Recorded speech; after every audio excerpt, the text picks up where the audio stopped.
Ethan, where are you right now? You had better be out job hunting. Don't make me chase you down again. I'm out. I told you I had a meeting related to my job, which I already have, and thus don't need to hunt for a new one. Work? You seriously expect me to believe that? You've been out for work more times this month than I can count, and somehow I've never seen a paycheck.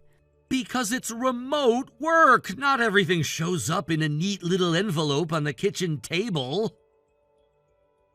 Oh, come on. Remote work? You mean scrolling on your laptop while drinking overpriced coffee and pretending it's productivity? No, I mean actual contracts with deliverables and deadlines just like any other job. Just because I don't commute to an office doesn't mean I don't have a job. Funny, because from what I can see, the only thing you consistently deliver is a pile of dirty dishes and excuses. That's not fair, and you know it. You never even asked what I do. You just decided I was a burden from day one. Because you act like one. You wander in and out, you don't say where you're going, and then expect to be treated like some misunderstood genius. I don't expect anything from you. I'm just trying to live in peace. Under someone else's roof. No, under my roof. You think I'm here by your good graces, but that's not the whole story. Is that so? Because as far as I remember, Eric and I moved into the duplex's main unit when your room started looking like a storage closet with a Wi-Fi signal. And you never stopped to ask why I stayed in the smaller space, because I was trying not to start a fight. Because I thought we could coexist without stepping on each other. Clearly, I was wrong. You're right. You were wrong. I've been biting my tongue for months, but watching you laze around while I handle everything, I'm done. Handle everything? Melissa, all you've done is take over. You swept in like this place was yours to rule. I made this house functional. Someone had to. You were dragging your feet while this place fell apart. You mean while I was quietly working and staying out of your way? I didn't argue when you redecorated. I didn't fight when you took over the kitchen. I didn't say a word when you started rearranging furniture like you owned the place. Because you didn't own anything. You're just camping out here until someone finally calls you out. If you really believe that, then I suggest you wait until Eric gets back. 3 months, that's all. You think I'm going to wait 3 more months for validation? No, I'm already preparing. When Ethan walks through that door, he's going to see exactly what's been going on and whose side to take. You don't even know what side you're on. You're fighting a battle that doesn't exist. Oh, it exists. You're just not used to someone pushing back. I'm used to people misunderstanding. I'm used to being dismissed without a second thought. That doesn't mean I'm wrong. You've had every chance to prove yourself, Ethan, but you didn't. You bought a car, took little business trips, and played the victim the second someone questioned your lifestyle. I've explained multiple times. I have income, real income, and the work I do is legitimate. Just because you don't see it doesn't mean it's fake. You think telling me you make money on the internet is going to change how I see you? Grow up. No, but maybe Eric will, because he actually listens. He knows the full story, and when he's back, we're going to have a very different conversation. Fine, let's have that conversation. Just don't be surprised when it ends with your stuff on the curb and me holding the spare keys. You're making moves you can't take back, Melissa. And when the truth comes out, I hope you're ready for the fallout.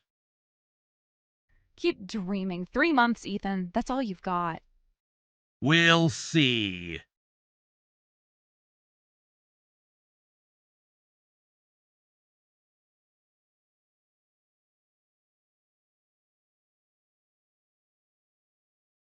Melissa, what the hell happened to my room? I just got back and everything's gone. The bed, the desk, all my clothes, even the rug is gone.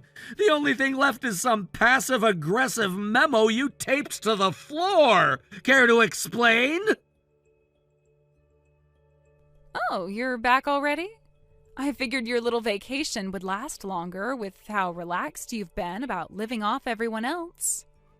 Vacation? It was a 4-day trip for a client meeting. I told you I was leaving. You seriously emptied my entire room while I was gone? Let's not pretend you're some jet-setting professional. You've been mooching long enough, Ethan. Consider this the start of a long overdue cleanup. That cleanup included throwing out my furniture? What did you do with my stuff? Most of it's gone, the rest bagged up and moved out. You said it yourself months ago. This would all get sorted when Eric came back. I said we should wait until he returned, that the situation could be discussed then, not that you should unilaterally gut my living space. Same thing. You framed it like some epic showdown. We'll let Eric decide. So I'm just getting ahead of the curve. He's back tomorrow. I thought it'd be nice to give him a house with one less problem to deal with. You don't get to decide what's a problem. You've never understood how this house even works, and instead of asking questions, you jumped straight to sabotage. Sabotage? Come on, I did what had to be done. You've been drifting through this place like you're on a permanent staycation. Well, time's up, Ethan. You trashed years of my life while I was gone. You had no right to do that. And you still have no idea what's really going on here. Oh, please, I know more than enough. I know you've been dragging your feet for years, and I know Eric's going to side with me once he sees the mess you've made. That's the thing. You think you know, but you don't. You've been working off a story you wrote in your head. It's not even close to the truth. The truth is obvious. You don't have a job. You don't contribute. You buy random stuff and take trips like you're owed this life. That's all anyone sees. I don't even know what to say to you anymore. I have tried multiple times to explain how I earn money. I've been respectful, patient, and quiet. And instead of listening, you've been plotting some grand eviction fantasy like you're a movie villain.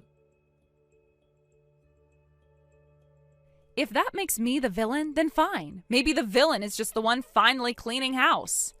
You still don't get it. You think tomorrow ends with me being kicked out? That's your big finale? Absolutely. Once Eric sees how I've handled this, he'll be relieved. I took initiative. I kept the house from falling apart. You'll be gone, and we can finally breathe again. You really think he's gonna thank you for throwing out my things while I was away? For treating me like garbage? I think he's going to thank me for doing what he was too soft-hearted to do. Then I hope you're ready to be stunned, because he knows more than you think. And when he walks in that door, you're not gonna like what you hear. Yeah? What's he going to say? That you're a misunderstood genius? That you secretly own the house or something? Maybe. Maybe he'll say something that finally makes you realize just how badly you've misread this entire situation. Well, guess we'll find out tomorrow. But for now, your room's empty, your time's up, and you're lucky I didn't toss that weird laptop of yours in the trash. Don't worry, that weird laptop is the only reason I didn't miss a major deadline. One more day and you would have tanked a contract I've been working on for months. Oh, poor Ethan. Lost his imaginary contract and his precious desk. Oh, spare me. You don't have to believe in my work, but Eric does. And after tomorrow, this little power trip of yours is going to end, and hard. Keep dreaming. I've already won. You just don't know it yet. Then enjoy your last night believing that, because tomorrow everything flips.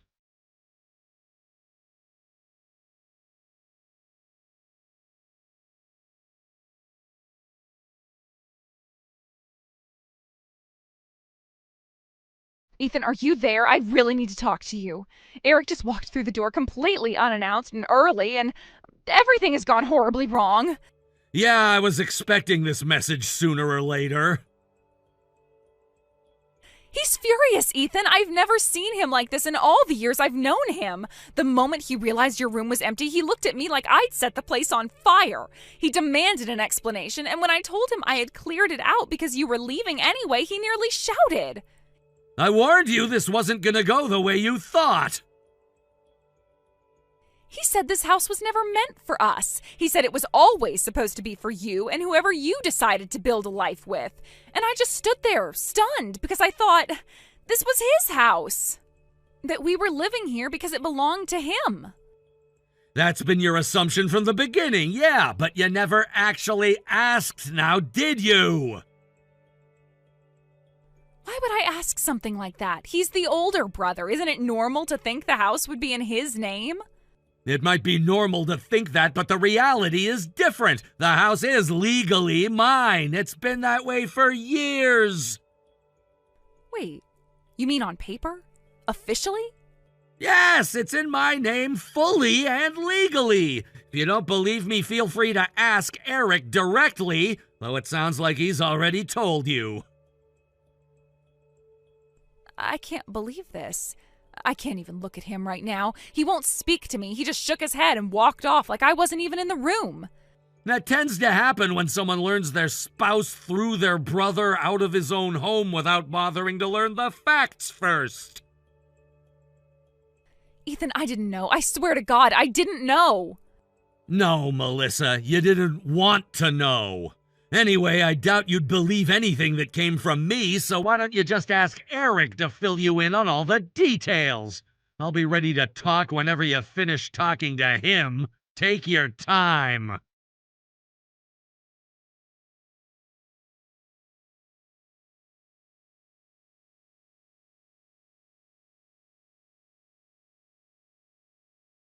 Ethan, I just finished talking to Eric. I don't even know where to begin.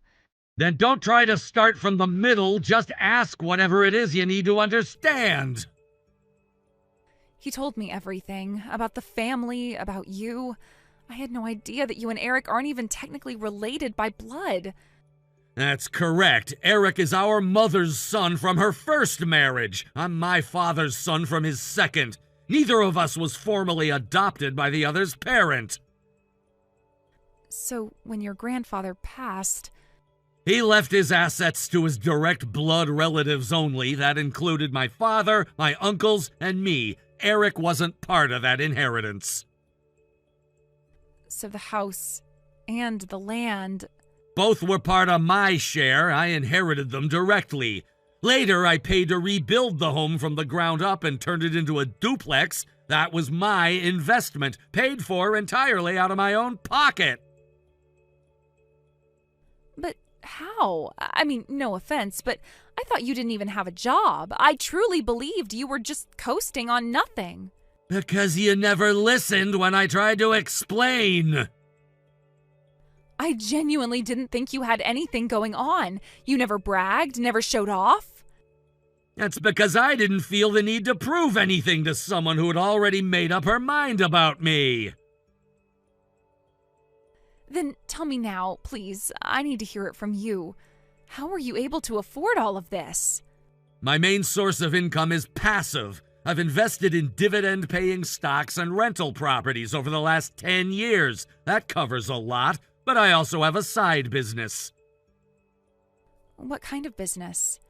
I run a video channel, monetized with ad revenue and occasional brand sponsorships. I don't show my face, so you wouldn't recognize it even if you tried to find it.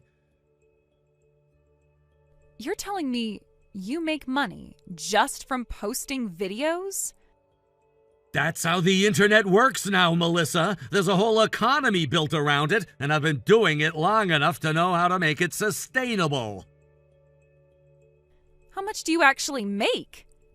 On average, my total income across all sources is about $300,000 per year. 300,000? Ethan, are you serious? Dead serious. You can check the tax filings if you don't believe me. I don't know what to say. I thought you were broke. I thought you were living off handouts. You thought a lot of things, and you made some very big and very bad decisions based on those assumptions.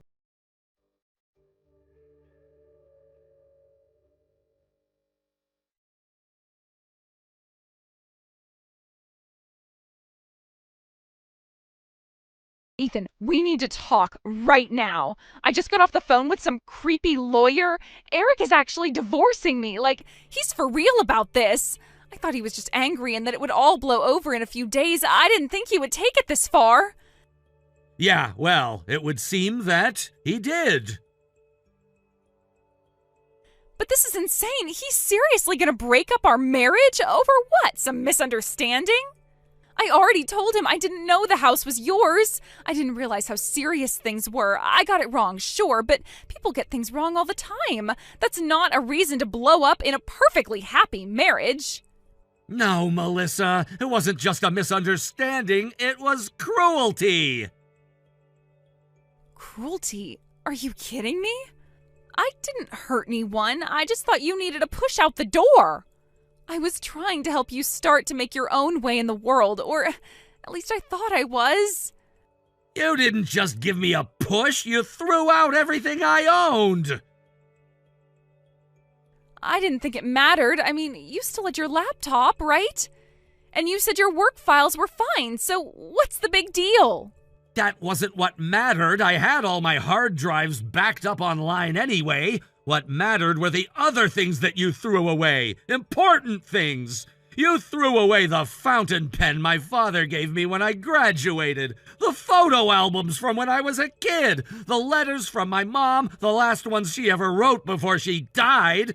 You even trashed the sculpture my girlfriend spent 6 months making to give me for my birthday. I didn't know they were sentimental. I thought it was just junk, like that sculpture. What was it supposed to be, anyway? That's exactly the problem. You didn't care enough to find out. You decided what had value and what didn't based on your own selfish criteria. And everything important to me ended up in the garbage because of you. I didn't mean for that to happen. I swear, Ethan, if I'd known. We've been through this. It's not that you didn't know, it's that you didn't want to know. You made up your mind about me from the beginning and never looked back. You saw me as a burden, so you treated everything connected to me like it was disposable. I know I screwed up. Can we stop with the lectures already? Eric didn't even talk to me. He just handed me the papers and walked away. He said he already made up his mind. And not only that, he said that you asked him to end it. Is that true? Did you really do that? Yes and no. I told him everything that you did to me, and I asked him what I thought was a very pertinent question. Do you truly believe someone who could do what you did should still be your partner? So you convinced him. You poisoned him against me. No, Melissa, I didn't poison him. I told the truth and gave him a chance for self-reflection. He made the decision on his own. But you should know, even if we're not blood, Eric and I have always been close. And when he saw how hurt I was, when he realized how much I had lost, he didn't hesitate. This can't be happening. I never thought it would go this far. It went exactly as far as it needed to. Actions have consequences. You're just not used to facing them.